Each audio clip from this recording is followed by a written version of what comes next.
नमस्कार।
नमस्कार। मैं चंदन कुमार सिंह। आज हम लोग कुछ बात करने आए और मेरा यह विश्वास है कि जो भी यह वीडियो आज देखेंगे वह खाली हाथ शायद नहीं जाएंगे, कुछ न कुछ सीख कर जाएंगे, कुछ सीखते हुए जाएंगे। तो उसी को रखते हुए इस वीडियो को शुरू किया जाता है और हम लोग इसमें जो है देखते हैं कि हमारे जो मित्र हैं उनका मानना है कि हम लोग कभी कभी सुनते हैं कि पुत्रत्व में क्या अभिप्राय है, यानी कि पुत्रत्व का क्या मतलब है। तो उसी के बारे में हम लोग बात करेंगे कि पुत्रत्व क्या होता है। तो हिंदू समाज में, हिंदू विधि में पुत्र को अत्युत्तम एक महत्वपूर्ण स्थान प्रदान किया गया है, जो प्राचीन काल में अपनी चरम सीमा पर था। प्रत्येक दाम्पत्य को स्वर्ग की प्राप्ति हेतु पुत्र का पाना आवश्यक समझा जाता था, क्योंकि श्राद्ध कर्म के द्वारा ही स्वर्ग की प्राप्ति संभव समझी जाती थी प्राचीन काल में। इसलिए मनु ने अपुत्रेण सुत कार्यों वाहक ताहत प्रयत्नतः कहा। एतर्थ बिना पुत्र के कोई संपन्न नहीं करना चाहिए। कहा जाता है कि बिना पुत्र के कोई भी कार्य संपन्न नहीं करना चाहिए। बिना पुत्र के मुक्ति की प्राप्ति शीघ्र संभव नहीं होती। अतः इस संदर्भ में मनु का कहना है कि संतानहीन दंपत्ति को एक पुत्र का प्रबंध चाहे किसी भी प्रयत्न से हो करना चाहिए। इस संबंध में याज्ञवल्क्य के अनुसार इस संसार में वंश परंपरा बनाए रखने के लिए पुत्र, पौत्र एवं प्रपौत्र आवश्यक है। इसलिए तत्कालीन समाज में पुत्र का अत्यधिक महत्व था। यदि औरस पुत्र न प्राप्त हो तो अन्य प्रकार से पुत्र प्राप्ति के विधान भी प्रदान किए गए थे। प्राचीन काल में 12 प्रकार के पुत्रों को माना जाता था। अंततोगत्वा न्यास शास्त्रियों द्वारा 2 और प्रकार के पुत्रों की भी व्याख्या की गई थी। पुत्रों के प्रकार जो है उसको हम लोग एक बार देखते हैं। वर्तमान काल में तीन प्रकार के पुत्रों को स्वीकार किया गया है। औरस अथवा वैध पुत्र, दत्तक पुत्र और कृत्रिम पुत्र, ये तीन पुत्रों को स्वीकार किया गया है। पुत्रों के 12 प्रकार हैं। पहला प्रकार है औरस, जो संतानें स्वयं अपने द्वारा और एवं अपने धर्म पत्नी से उत्पन्न हुई हो, उस प्रकार उत्पन्न पुत्र सर्वोत्तम प्रकार का पुत्र माना जाता है।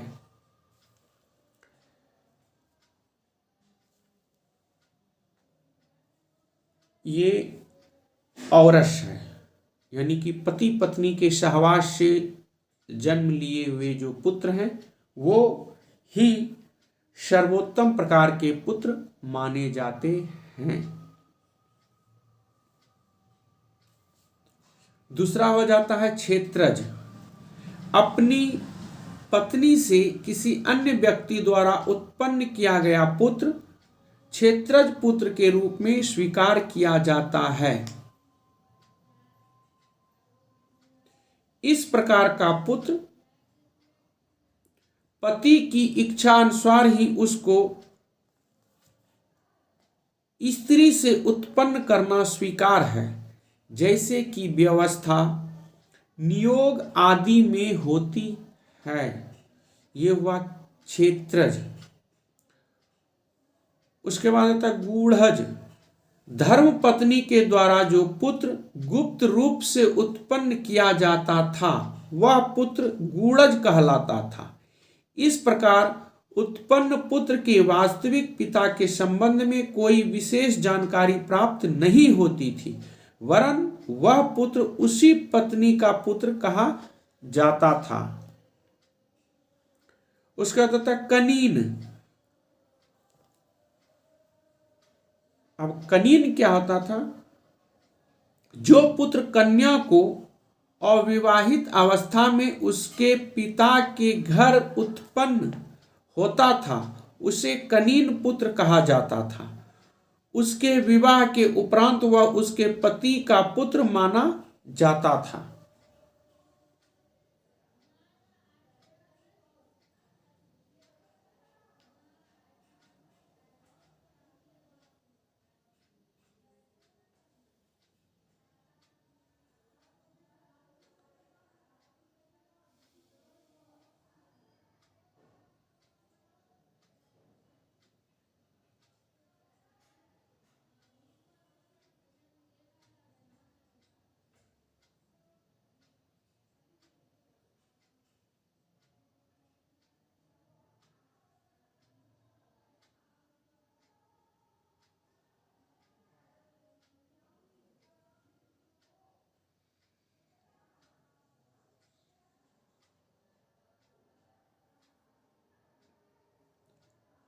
उसके बाद होता है पुत्रिका पुत्र।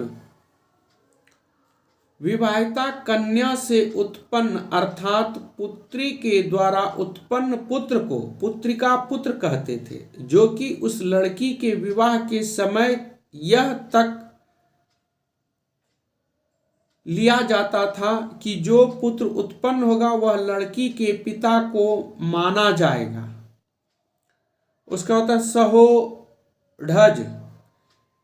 सहोढज विवाहिता कन्या से उत्पन्न अर्थात पुत्री के द्वारा उत्पन्न पुत्र को पुत्रिका पुत्र कहते थे, जो कि उस लड़की के विवाह के समय यह तक लिया जाता था कि जो पुत्र उत्पन्न होगा वह लड़की के पिता क्या माना जाएगा। उसके बाद होता है सहोढज। सहोढज विवाह के समय गर्भवती बहू से उत्पन्न होने वाला पुत्र सहोढज कहलाता था।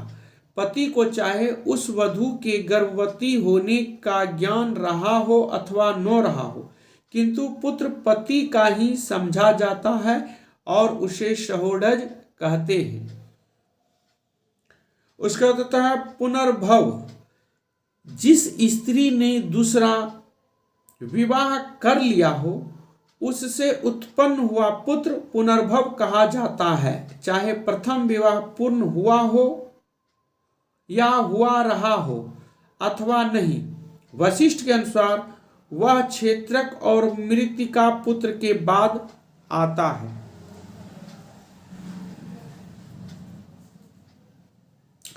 उसके बाद होता है दत्तक।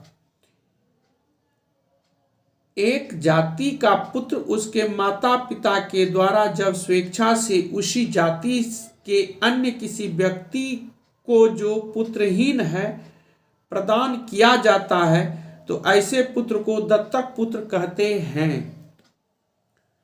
उसके बाद कहते हैं कृत। किसी माता पिता द्वारा बेचा गया जो पुत्र दूसरे व्यक्ति द्वारा इस अभिप्राय से खरीद लिया जाता है कि वह उसकी अपना पुत्र बनाएगा, वह कृति पुत्र कहलाता है। उसके बाद है स्वयं दत्त। जब किसी माता पिता द्वारा परित्यक्त पुत्र स्वयं अपने को पुत्र रूप में किसी को देता है तो उसे स्वयं दत्त पुत्र कहते हैं। और 12 में है अपविध। कहता है जब किसी पुत्र के वास्तविक माता पिता उसे अभित्यक्त कर देते हैं और दूसरे माता पिता द्वारा वह पुत्र रूप में स्वीकार कर लिया जाता तो उसे अपविध पुत्र कहते हैं। कुछ ग्रंथकारों ने एक अन्य प्रकार के पुत्र बताया है, निषाद। यदि किसी ब्राह्मण द्वारा किसी शूद्र पत्नी से कोई पुत्र उत्पन्न किया जाता है तो इस प्रकार उत्पन्न हुआ पुत्र निषाद कहलाता है। और 14 होता है पराशव। जब किसी शूद्र द्वारा किसी ब्राह्मण पत्नी से पुत्र उत्पन्न किया जाता है तो इस प्रकार से उत्पन्न पुत्र पराशव कहलाता है।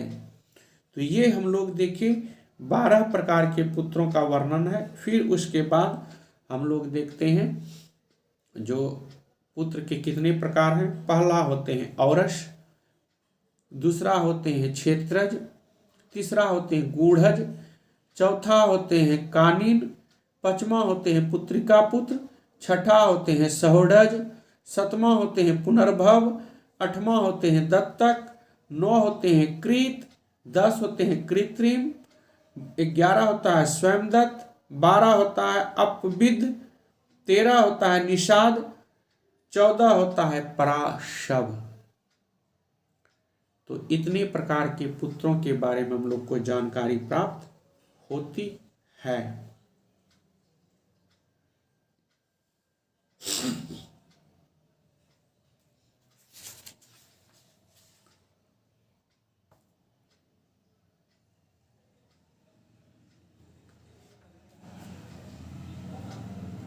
अब इसमें हम लोग को ये भी देखना होता है कि इतने पुत्र तो हैं, इसमें ये देखा जाता है ये किस क्षेत्र के हैं, दया भाग है या मिताक्षरा है। उसी हिसाब से फिर ये देखा जाता है कि उसकी जो वसीयत होती है, प्रॉपर्टी होती है, उसकी बंटवारा कैसे होता है। फिर ये भी देखा जाता है कि इस बंटवारा के माध्यम से जो है क्या क्या कैसे कैसे प्राप्त होते हैं।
हम लोग जो देख रहे थे, ये जो 12 प्रकार थे, इसमें भी अब कुछ और दिया गया है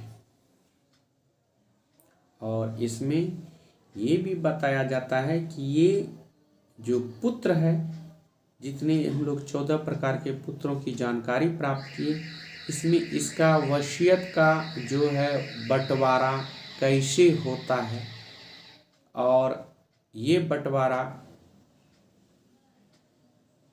जब होता है तो किसको कितना और किस समय किस परिस्थिति में वसीयत दिया जाता है, इसके बारे में भी बताया गया है।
हम लोग दाय और मिताक्षरा का जो उत्तराधिकार होता है उसके बारे में भी कुछ बात करेंगे कि दाय का क्या उत्तराधिकार है और मिताक्षरा का क्या उत्तराधिकार है। दोनों के बारे में हम लोग बात करेंगे और देखेंगे।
तो हम लोग देखें कि पुत्र कितने प्रकार के होते हैं और उसके बारे में हम लोग फिर देखेंगे कि जो उनका उत्तराधिकार होता है, उत्तराधिकारी होता है, वसीयत होता है, उसका कैसे बंटवारा होता है, उसके बारे में हम लोग जानकारी प्राप्त करेंगे। अगर वीडियो अच्छा लगे तो प्लीज़ शेयर करें, सब्सक्राइब करें और बेल बटन को जरूर दबाएं। तो